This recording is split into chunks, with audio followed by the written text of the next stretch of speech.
Hey friends, what's up? And welcome back to Babylon Talmud. Today we're studying Daf Yud Aleph, Daf 11, Masechta Megilla. Friends, Daf Yud Aleph starts off just continuing with how the different Amoraim would open up and introduce discussions of the Megillah. And then we get into other discussions about like Achashverosh and stuff, and then we get to some interesting stuff about Achashverosh and taking out the vessels from the temple at his party. So we kind of get into that. It gets a shtickle technical, but let's go weiter, friends. We're going to start on Daf Yud Amud Beis, all the way at the bottom of the Daf, in the last line of the page. Rav Dimi Bar Yitzchak Pasuk Lepischal Epashus Amiachad. Rav Dimi Bar Yitzchak would introduce the Megillah with the following verse: Ki avodim anachnu, that we are slaves, uvavduseinu, and in our slavery ship, slave ship. That sounds like it's like kind of close to being, like you could argue that slave ship is a word even. It feels like it should be. Lo azavnu Elokeinu, we didn't leave our God. Vayet aleinu chased, and he gave us kindness lifnei melech Paras, before the king of Persia. Imosei bisman Haman, when did the Eibishter give us kindness before the king of Persia? During the time of Haman.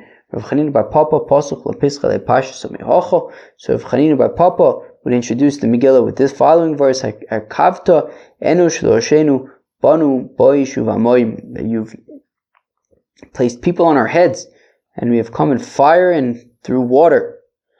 Boish b'mei Nebuchadnezzar, through fire in the days of Nebuchadnezzar. I think when he threw Hanani, Mishael, and Azariah b'soch kivshon ha'esh, Nebuchadnezzar Rasha, uv'mayim b'mei Paro, we made it through water during the days of Paro. I assume that's referring to all the firstborns who were thrown into the water, into the river. V'totzenu l'ravoya b'mei Haman, and you took us out and saved us during the days of Haman. Yochanan pasuk lepischal lepashus amihocho zochachazd v'manosel v'es Yisrael, that the Eibishter remembered his kindness and his belief, belief, I guess. L'v'es Yisrael, to the Yidden. Ro chol afsei aretz es Yeshuas Elokeinu, and everybody saw the salvation of God. Eimosei ro chol afsei aretz es Yeshuas Elokeinu. When did everybody see the salvation of our God? Mordechai v'Esther, during the days of Mordechai and Esther. Rishlakish pasuk lapischal lapashus amihocho.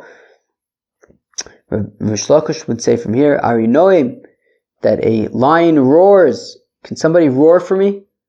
Who has a good starke roar? Vidov shokek, and a bear growls. Who can growl? I would suggest that you can record yourself roaring and growling and post it to WhatsApp, but that's probably not a good idea. Moshe Rasha al Amdal, and a nudnik rules over a lowly nation. Arinoim zet Nebuchadnezzar Harashe. When we talk about roaring lions, that's a reference to Nebuchadnezzar the nudnik. That it says about him, Allah are misubucho, that a lion emerged from his brambles. I feel like brambles is kind of a thing. Tov shokek, a bear growls. Ze Achashverosh, that's a reference to Achashverosh. Tichsiv be, that it says about him, ve'aru cheva achre tinyono dam yolidov, and what does it mean that a wild animal goes out like a second time or something, similar to a bear? All right, and that's referring to Achashverosh. Tani Rav Yosef, and Rav Yosef taught, Elu parsim she'ochlim v'shosin kidov. These are the Persians that they eat and drink like bears. Musabalim basar kidov, and they got a lot of flesh like bears. Mugadim seyar kidov, and they grow their hair like bears. Ve'loy menucha kidov, they don't have any rest like bears. Moshel Rasha zehamon alamdal elu Yisrael shem dalim and amitzvus, and a nudnik rules over these poor, destitute Yidden people. That's a reference to the Yidden, that they were destitute from mitzvahs. They weren't doing enough mitzvahs. So Haman came along. That in laziness the roof will fall in. And if you are not using your hands, so you're going to get leaks in the house. Interesting. Alright. Hope I don't get leaks in the house. Because of the laziness that there was among the Yidden, that they were not studying the Holy Torah, then it became as though God became like poor and unable to help. Mach means to be poor, shenemar, as the Pasuk says, that if he's too poor to pay the value of what he's donating to the Beis Hamikdash, and Mikara is a reference to the Bashefer, is a reference to the Eibishter, to God. Shenemar, as the Pasuk says, that God makes like water in the heavens. So basically, if we're being nudniks and we're not studying the Holy Torah, so then it's ki'ilu, God becomes too weak to be able to save us. Rav Nachman Yitzchak Pasuch Lepischol Aparshas Mehocha She'amalus, that like a song, a psalm. I don't know. Lule Hashem Sha'ilanu Yomano Yisrael, that if not for the fact that God was with us, Lule Hashem Sha'ilanu Bukmalinu Adam, if not for the fact that God was with us when a certain fellow came against us, Adam V'lo Melech, a certain fellow, not a certain king, i.e. Haman, was the instigator. Rava Pasuch Lepischol Aparshas Mehocha Birvos Tzadikim Yismachom, that when there's lots of righteous people, so then the people are happy. Uvim Shol Rasha Ye'anach But if you have a nudnik in charge, so then the people are upset. Birvos Tzadikim Yismachom, when it says that there's when there are righteous people, so then everybody's happy. Say Mordechai ve'Esther, that's a reference to Mordechai ve'Esther. Dichsev, as it says ve'Shushan Tzahol v'Samecha, that the city of Shushan was very, very happy. Uvim Shol Rasha Ye'anacham Zehaman. When it says that when there's a nudnik in charge, so then everybody's upset. Tichsev is that's a reference to Haman. Tichsev, as the pasuk says, ve'Shushan avocha, that the city of Shushan was very, very sad. Rav Masna from here, that this is how he would introduce the Megillah. Who is the nation that has a God so close to it? Rav Ashi says, Rav Ashi from here, has God ever sort of taken out a nation from another nation, that he saved the Yidden in Purim. So it was during the days of Achashverosh, when it says Vayhi, it means a woe. It's like very, very sad. This is what the Pasuk says, they will be sold over there as slaves and maidservants, but nobody will want to even buy you. I was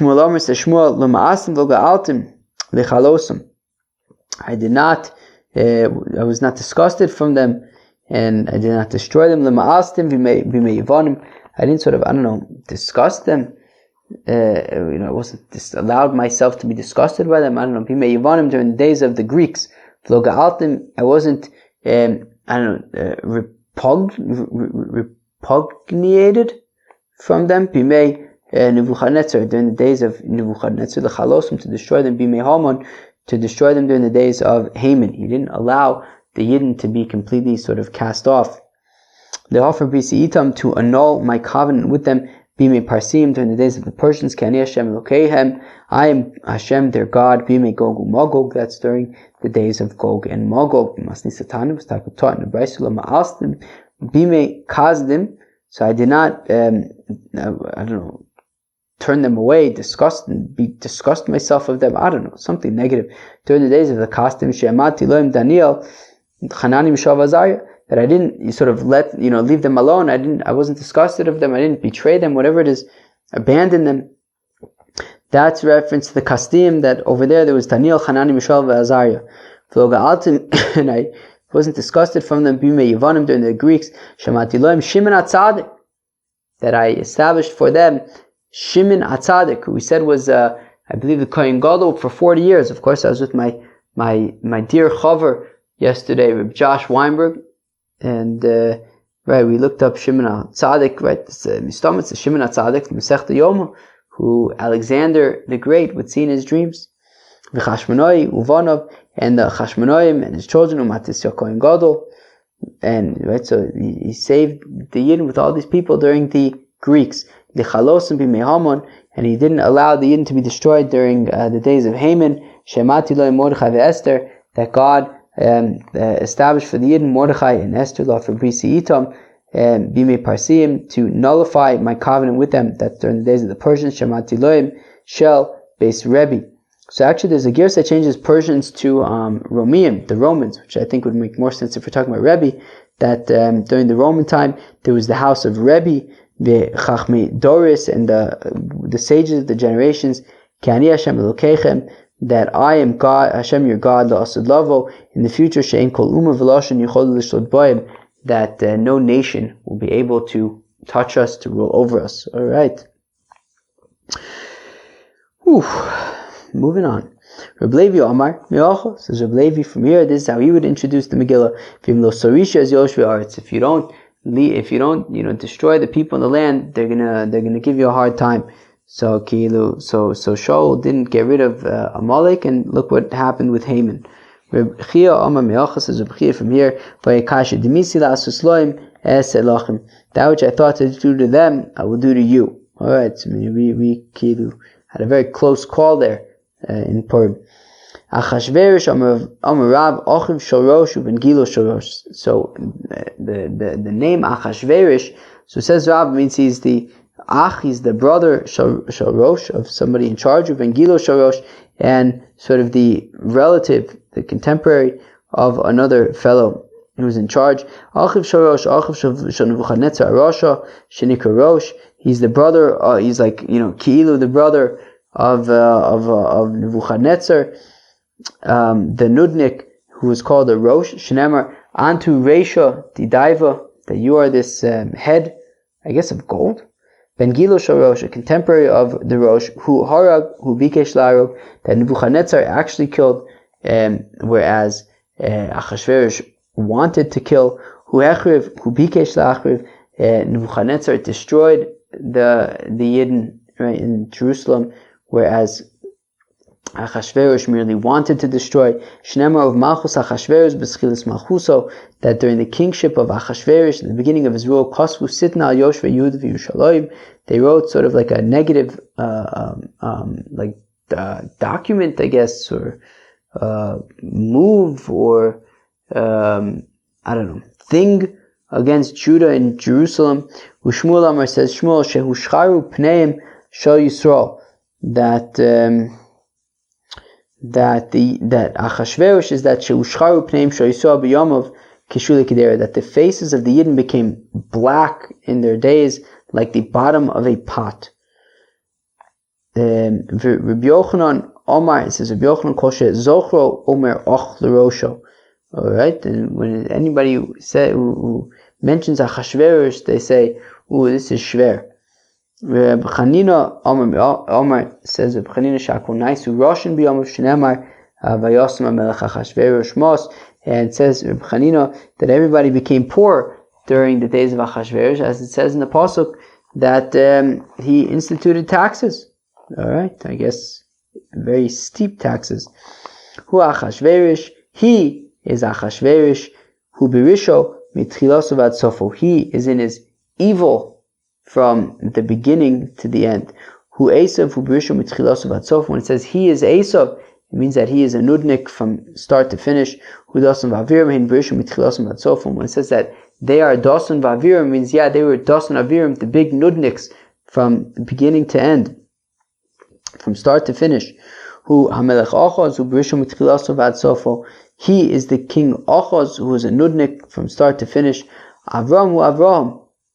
But when it says that Avram is Avraham, so hu b'tzidko mitchilaso vad sofo. He's in his righteousness from start to finish. Hu Aharon hu Moshe, he b'tzidko mitchilaso vad sofo. It says that they are Aaron and Moses, that they are from their righteousness from start to finish. David hu HaKohen.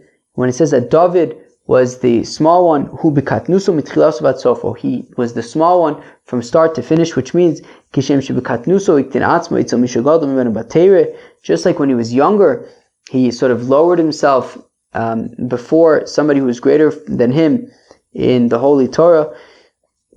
Kach b'malchuso. Even when he was the king, friends, that's incredible. Even when David HaMelech was David Melech Yisrael Chai V'Kayim, even when he was the king, Hiktin Atzmo, Eitzo Mishagodol Mimenu B'Chochma, he still lowered himself, and he didn't have an ego. He still kind of, subjected himself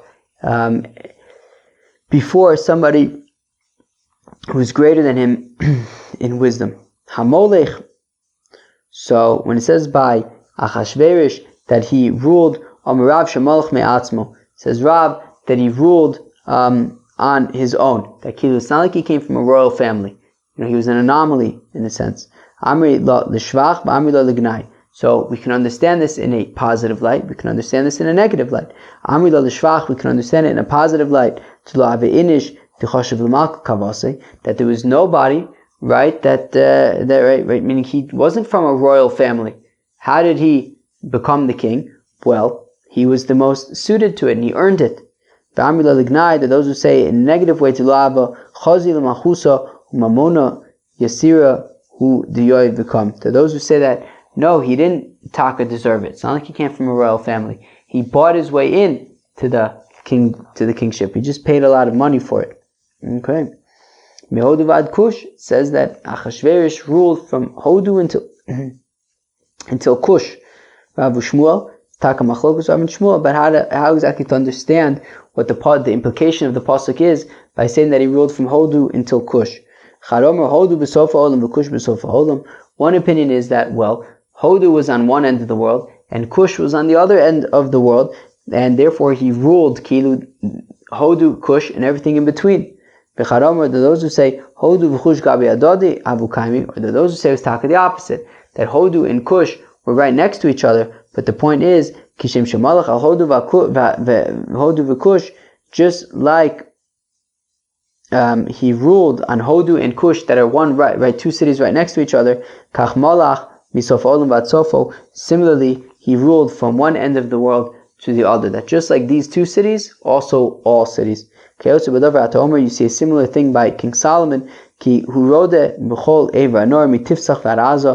he ruled over the entire side of the river from Tifsach until Aza. Rav Shmuel Omar, Rav Shmuel Taka Machlokas, Rav Shmuel Chad Omar Tifsach b'sofa olam v'Aza b'sofa olam. One opinion is that Tifsach is on one end of the world and Aza was on the other end of the world. And the point is that Shlomo HaMelech ruled from Tifsach until Aza and everything in between. V'chad Omar Tifsach v'Aza v'adei adodi Abu Kaimeh. The other opinion is that no, Tifsach and Aza were taka right next to each other, and the point is that just like King Solomon ruled over Tifsach and Aza, he also ruled over the entire world. That Achashverosh ruled over 127 states. So the point is, why does it divide up Sheva ve'esrim umeya?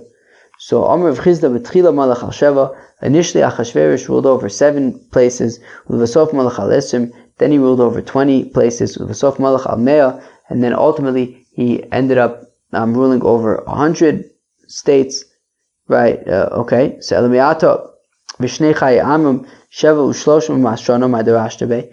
Well, if that's the case, then how do you understand when it says by Amram that he lived for 7 and 30 and 100 years? How do you understand that? So Shani Ocho Dekra Yiseru. So the Gemara answers, I don't know. You understand by Amram that he lived for 137 years. What do you want me to tell you? So then how come by Achashverosh when it says Sheva ve'esu u'mei Medina we make a whole drasha about it? So it's because the pasuk is extra. We already know that he ruled from Hodu until Kush. Sheva ve'esu u'mei Medina lamali. So how come we then have to reiterate that it's 127 provinces? So Shmamina Lidrashe. So the point is that to make a drasha that it started with 7 and then he expanded to 20 and then to 100. So okay, that's very, very nice. Taner Rabbanon to Rabbi's Takatach Shlosha Malchu B'Chipa. There were 3 kings that ruled over the entirety of the world. Ve'elohein dizalem Achov v'Achashverosh v'Nebuchadnezzar Achov d'chsiv. The pasuk says by Achov Chai Hashem Elokecha im yeshgoyu mamlacha asher lo shalach Adoni sham levakeshcha v'gomer. That Ovadia, excuse me, Ovadia says to Eliyahu Hanavi that when he sees Eliyahu Hanavi, he says, "Wow, Achav has sort of looked all over the world searching for you and made everybody swear that they don't know where you are. And how could you make them swear if you didn't actually rule over them?" So it must be that Memele, Hitaka ruled over the whole world. Nebuchadnezzar d'chsiv, also Nebuchadnezzar, as the pasuk says, right? That the pasuk says basically that Nebuchadnezzar ruled over everybody. Achashverosh ad Amoron, and we know that Achashverosh ruled over the whole world, as we said that Mehodu Bad Kush basically encompasses the entire world, or at least we can learn from there that he ruled over the entire world. Visuleka, what? These are the only examples. These three. Vayika Shlomo. What about Shlomo Melech?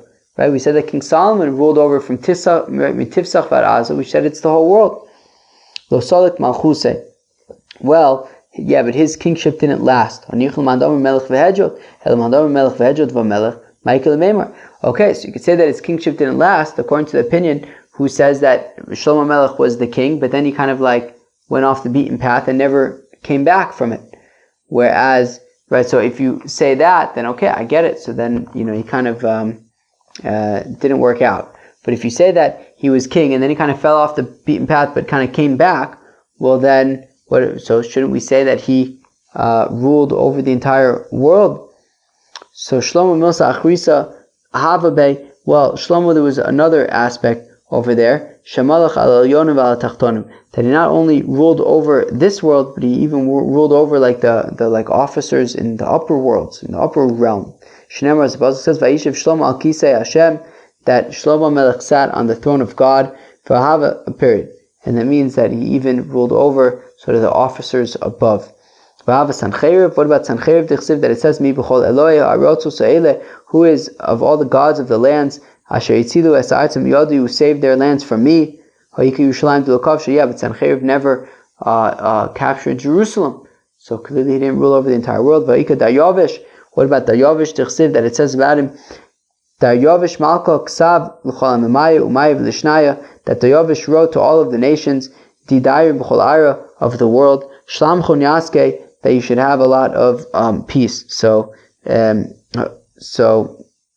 shevet l'malach alay. So yeah, but even by Daryavish there were 7 places that he didn't rule over them. The Chsiv, it says Shvar Kodem Daryavish, that it's good before Daryavish Veikim al Malchus Lachashtar Penaya, that he established for his kingship these officers, my Me'ov Esrin 120. So we see that Daryavish was only 120, but the whole world was 127. So clearly he didn't rule over everybody. Vayika Koresh. What about Koresh? Dichsiv Ko Amar Koresh Melech Paras Ko Mamluchos Haaretz Nosana Li Hashem. What about by Koresh? He says that God gave him all of the kingships of the world. No, over there he didn't actually rule over the whole world. He was just kind of, talking a big game. He was just kind of like praising himself. All right, fine. So only the Nebuchadnezzar, Achashverosh, and who was the third? Achov. They are the only ones who ruled over the entire world. All right. Says the Gemara, Bayom Mahem, it was in those days, Kishevas HaMelech Hua.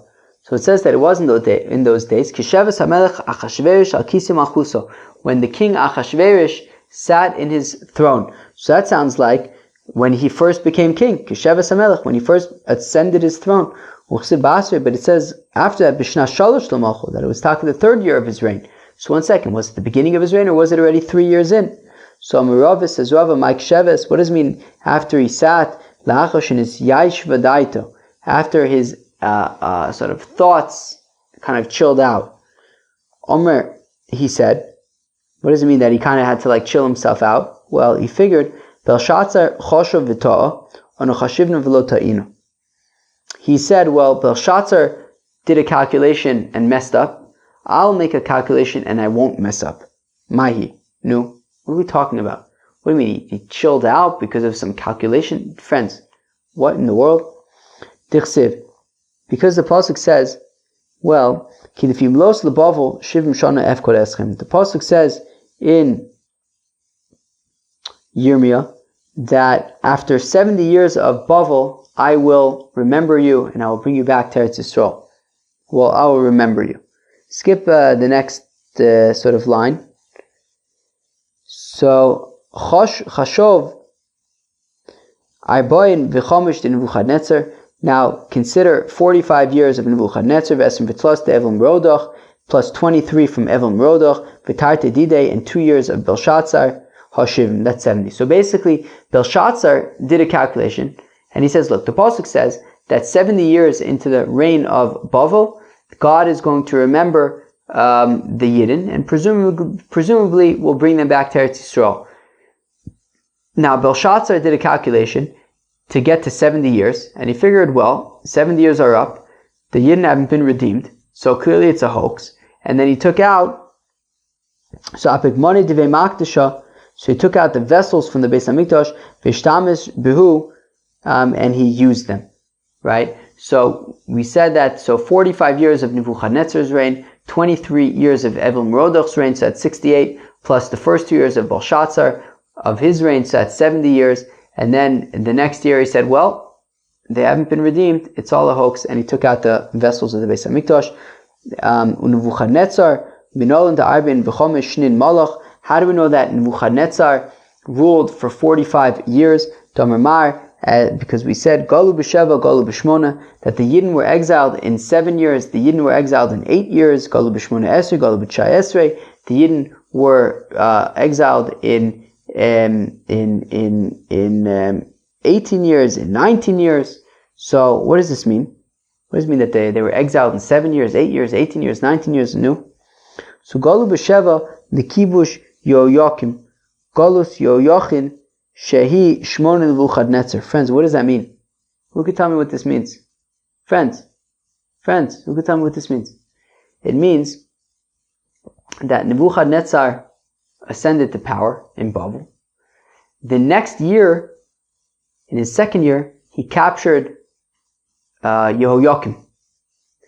Yehoiakim then was sort of a servant he was like sort of captured by Nebuchadnezzar for 3 years, and then he rebelled for 3 years, so 6 years since he was captured, and then the next year, right? And then Nebuchadnezzar killed Yehoiakim, and the next year he exiled his son Yehoiachin to Babel. So basically, if you think about a timeline of Nebuchadnezzar, so Nebuchadnezzar becomes king. The next year, the second year of his reign, he captures Yehoiakim. There's essentially, let's say, like a 6-year struggle, right? Which then ends, right, with, so basically years 2, 3, 4, 5, 6, and 7, he's struggling, he's sort of, there's like this whole Yehoiakim thing. And then in year 8 of his reign, so then he exiles Yehoiachin. There's the Galus Yehoiachin, where he exiles Yehoiachin to Bavel.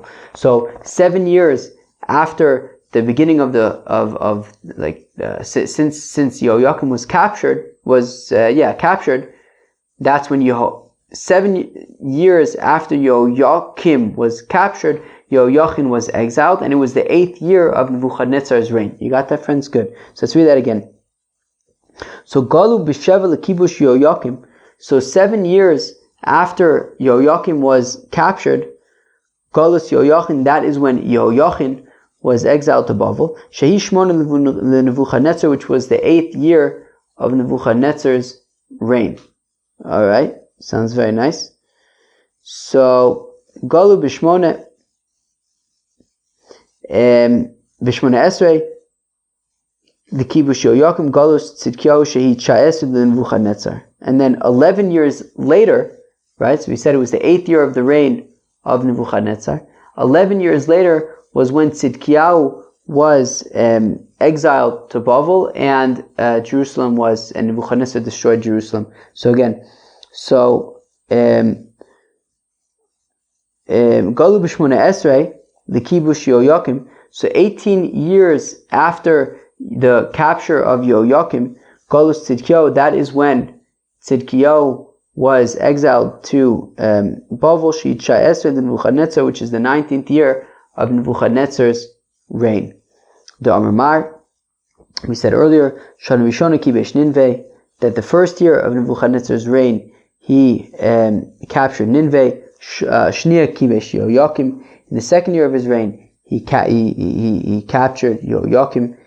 Uchsiv, and it says, Vayi b'shloshim v'sheva shana legalus Yehoyachin, and it was 37 years after Yehoyachin was exiled. So remember, we said that Yehoyachin was exiled in the 8th year of Nebuchadnezzar's reign, and we're saying 37 years later, which was 45 years after the beginning of Nebuchadnezzar's reign. So Malach, the Galus Yehoyachin Melech Yehuda, B'shneim Aser Chodesh, in the 12th month, Be'esrim v'chamisha l'chodesh, the 25th of the month, Nasa Evel Merodach Melech Bavel B'shnas Malchuso. So Evel Merodach, the king of Bavel, in the first year of his reign, as Rosh Yehoyachin Melech Yehuda, he released Yehoyachin, the king of Yehuda, Ve'yotzeosim Beis HaKeleh, and he released him from jail. Tamne V'tlosin V'sheva. So if you add up 8, which was basically the number of years into Nebuchadnezzar's reign that Yehoyachin was exiled, plus the 37 years that he rotted in jail, so 37 and 8 is 45. So that is 45 years of Nebuchadnezzar's reign until Evel Merodach came to power. And we have a tradition that Evel Merodach was in power for 23 years. V'tarte didei, so 45 plus 23 is 68, plus 2 years of Belshazzar's reign. Ha-shivin, that is 70. Amar hashta vadai sulo miparke. So Belshazzar says, well, 7 years have passed. The Yidden have not been redeemed. That's it. They're not going to be redeemed. It's all a hoax. And let me take out the vessels from the holy temple, and I will use them. That is what Daniel says, that you raised yourself above God, and you took out the vessels of his temple before you. And it says on that night, that Belshazzar was killed. So we see that it was 70 years since the beginning of Nebuchadnezzar's reign that Belshazzar figured, okay, well, 70 years is up, the Yidden haven't been redeemed, and he took out the vessels of the temple and was using them, and he got killed. So Achashverosh took note, and he says, well, clearly Belshazzar understood the 70 years thing incorrectly.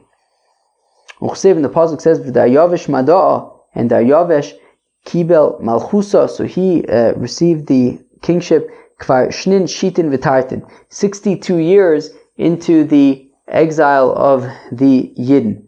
So Daryavesh, who came later, so he was 62 years into these 70 years. Omar, so Achashverosh says, well, iu mitatoy. Okay, so clearly Belshazzar made a fateful mistake. But I will not make a mistake.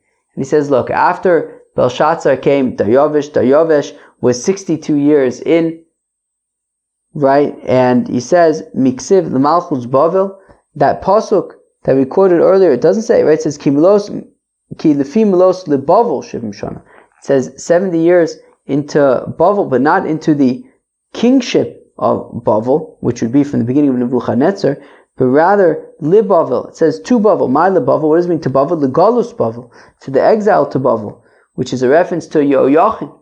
When Yehoyachin, 8 years into Nebuchadnezzar's reign, Yehoyachin was exiled to Bavel, and it's from that we count 70 years. So you have to basically Belshazzar was off by 8 years.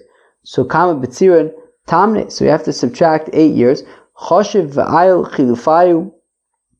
So he says, well, okay, so clearly we have to wait another 8 years. Chalad Belshazzar, so 1 year of Belshazzar, because he died on the 3rd year of his reign. So the first 2 years were where he filled up his 70 years, and then there was another year where he kind of got killed. V'chomish de Daryavish, and 5 years of Daryavish v'Koresh, and Koresh, so now that's 6. V'tarte didei, and the first 2 years of Achashverosh's own rule, Hashivin, that is 70. So Achashverosh kind of had his own cheshbon. He says, well, Belshazzar was clearly wrong, but he made a mistake because he was counting from the beginning of the reign of the rule of Nebuchadnezzar, but that was his mistake. It's really from when Yochanan was exiled 8 years into the reign of Nebuchadnezzar, so you just need to wait another 8 years. Hashivin, so he figured, okay, so that's 70, and then Achashverosh says, you see, it's been 70 years, the Yidden haven't been redeemed. Omar, Ashtavade Silomi Parke. So he says, well, they're certainly not going to be redeemed anymore. They had like 2 chances to be redeemed. They had Belshazzar's calculation, they had my calculation. Okay, these people are not being redeemed. Apik money deve maktisha. Let me take out the vessels from the holy temple, and I'll use them. Basatin Varike Benain Vargas Vashti. So then the Sultan came, was dancing among them, and he killed Queen Vashti. But 1 second. Well, wasn't he kind of like right? Like, where did he go wrong? The Yidden weren't redeemed after the 70 years that they were supposed to be redeemed in. So he says they're not going to be redeemed. So he took out the vessels. What about the pasuk that says 70 years? I mean, he does have a point there. So Iunami Mitatai Yitak also made a mistake. Because he should have. So it actually wasn't counted from when Yochanan was exiled to Bavel. It's really actually counted from when Tzidkiyahu was exiled to Bavel. So he was actually off by another 11 years. So then the Gemara says, yeah, but Sof, Kama Batzirun. How much are we missing? Chadesar. So we're missing 11 years. Iu Kama Malach Arbeisar. But Achashverosh was king for 14 years. So even so, by Beisar Didei, he boy le lemivnei beis hamikdosh. So so it sounds like still, theoretically, in the 14th year of Achashverosh's rule, the Beis Hamikdash should have been rebuilt, because that's 70 years, right? Kilu, we said that when Achashverosh got started, it was at year 68. So then, Memela, 14 years, so if we say you have to add like another 11 years to that, so then, still it ruled for 14 years, so then, they should still kind of run out during his kind of thing. Right? Because if he started at 68, he thought he was at 68, but you got to bump it back by 11 years, so it becomes 57. But if he rules for 14 years, then year 70 kind of runs out while it's still his reign. So Allah Maksiv, why does it say, Beidayim v'telas havidas beis elokot b'Yerushalayim v'gomer? Then why does it say by what was it, Daryavish? It says that even in the 2nd year of the reign of Daryavish, it was still, there was no activity on the work of the 2nd temple of Jerusalem. So Amaravas, it says, Rava, Shani Mikutos, Havu, that well, but even so, even his cheshbon wasn't correct, because he said, right, that there was like the 1 year of Belshazzar, but then Daryavish and Koresh were together 5 years, but that wasn't actually true. Right? There was some overlap there. Tanin Amiyach, we talk also in a Bryce like this. V'od Shana Acheres the Bavel. There was another year for Bavel. V'amad Daryavish v'Shlima, and Daryavish kind of like filled it in. So Keilu, there was overlap. He made a mistake. There wasn't such a clear cheshbon. Omer Rava says, Rava af Daniel toa b'hai chushbana. Even Daniel made a mistake in trying to figure out how exactly to count the 70 years. The Chsiv says, Bishnas achas l'malcho, that it was in the 1st year of his reign. Ani Daniel binosi basfarim. I'm Daniel. I was sort of contemplating the numbers and stuff. The numbers weren't so easy to calculate exactly how we get to these 70. So Belshazzar made a mistake. Achashverosh made a mistake. From the fact that he says that he was contemplating the numbers, it sounds like he made a mistake. So the Gemara says, okay, fine. But getting back to these verses, we have a problem because we have 2 separate verses. We have one pasuk that says that the 70 years are based on the kingship of Bavel, right? Or even Libavel, which we said was the exile to Bavel, which was Yehoiachin. But we have another pasuk that says L'chavis Yerushalayim, which was Galus Tzidkiyahu. So what's the deal with this one pasuk that's referring to when Tzidkiyahu was exiled, the other one that was referring to either the beginning of Nebuchadnezzar's reign or maybe from Yehoiachin? But it's like, what's the deal with these verses? So Amarava Lefkida Ba'alma. So Rava says, well, the first verse, which is talking about, right, Milos Lebavel, which we said earlier was, let's say, from Yechoniah. So that's on the, right, it says, Lefkida Ba'alma, right? The pasuk says, Kikamar Hashem Kilifim Los Lebavel Shivim Shana Efkor Eschem, I'll remember you. So all it means is that after the 70 years from then, I'll remember you, but not necessarily that I will bring you back to Jerusalem. This is what the pasuk says. This is what Koresh, the king of Paras of Persia, says. Not only Hashem Elokei Hashmayim, that all of the kingships of the land God has given to me. V'upakad alai livnoslo bayis b'Yerushalayim, and He remembered me to bring to build a house in Jerusalem. Darish Rav Nachman by Rav Chizda, and Rav Nachman by Rav Chizda darshaned. What does the pasuk mean? What does it mean that God says to His anointed one, to Koresh, Asher chazakti b'yamino, that I strengthen his right hand? V'chi Koresh Mashiach, was Koresh the anointed one? So Ella Amar le'Hakadosh Baruch Hu Mashiach, what it means that God said to Mashiach, Kovel ani lach, I am sort of lamenting to you, Al Koresh, regarding Koresh, Ani Amarti Hu Yivne Beisi, I said he's going to build my temple, V'kabitz Galyosai, and bring in my exiles, V'amar Mibachim Mikol Amo V'yal, and he just kind of left it open and didn't actually seize the opportunity. So alright, but later on, at 70 years from Tzidkiyahu, that's when the Yidden kind of came back to Jerusalem and started building the temple and stuff. Alright, friends, that was Daf Yud Aleph of Masechta Megillah. The first part of the Daf, we continue with all these intros into the Megillah, and then we kind of learned about these different people who ruled over the entire world, and then we learned about the interesting sort of calculations of Belshazzar and Achashverosh, and even Daniel. It was very difficult to calculate exactly how to count up the 70 years of the exile between the first and second temples, before the Yidden came back to Eretz Yisrael. Friends, that was Daf Yud Aleph. I hope you enjoyed. Peace out.